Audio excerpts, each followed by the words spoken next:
Hello viewers, আসসালামু আলাইকুম। আজকে তোমাদের সাথে নিয়ে এসেছি একটা নতুন ভিডিও। আজকে তোমাদেরকে দেখাবো খুব সহজে কিভাবে আমের আচার বানাতে হয়। বেসিক্যালি আমের আচার বানাতে তেমন বেশি কিছুই লাগে না, খুব অল্প উপকরণ দিয়ে আমের আচার বানানো যায়। সো দেখা যাক, চলো শুরু করা যাক। প্রথমেই তেল দিয়ে দিতে হবে, তারপরে তেলের মধ্যে রসুন, তারপরে সরিষা বাটা একসাথে দিয়ে এগুলো একটু ভাজা ভাজা করতে হবে।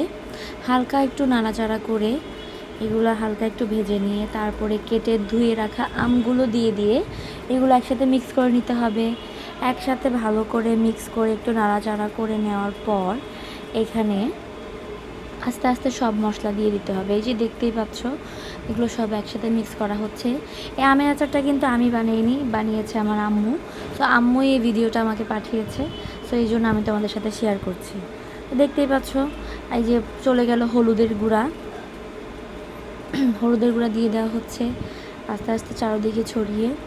তারপরে আম্মু এটা মিক্স করে নিবে। এই যে আস্তে আস্তে সুন্দর করে মিক্স করে নিচ্ছে সব কিছু একসাথে।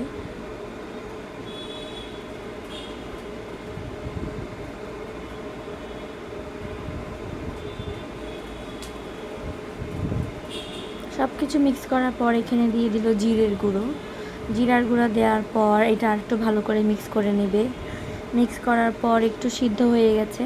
এই যে দেখতে পাচ্ছ আমগুলো নরম হয়ে গিয়েছে। এই মুহূর্তে আম্মু দিয়ে দিচ্ছে একটু পাঁচফোড়নের গুঁড়ো।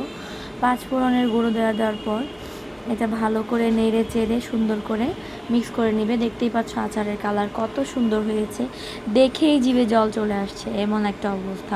আমার আচারের কালারটা এত সুন্দর হয়েছে। এই যে দেখতে পাচ্ছ আচারের ফাইনাল লুক। আমাদের আচার রেডি। কে কে আমের আচার খেতে পছন্দ করো আমাকে কমেন্ট করে জানাও। Thank you, bye by.